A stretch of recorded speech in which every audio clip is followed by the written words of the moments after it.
Hey home buyers. So I know a very big question is with VAs, is I do not have any out-of-pocket expenses. So when you're using your VA loan, you do not have a down payment. You are still going to have closing costs. So that is something to think about, is you still will have those at the end of the transaction. They are usually around 2 to 3% of the purchase price.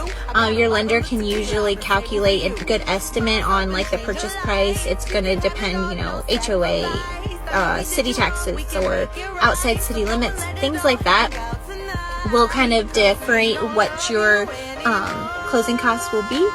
But with your VA loan, you are not going to have a down payment, but you're still going to have those closing costs. So we do need a budget for those closing costs so they are not a surprise at the end of the transaction.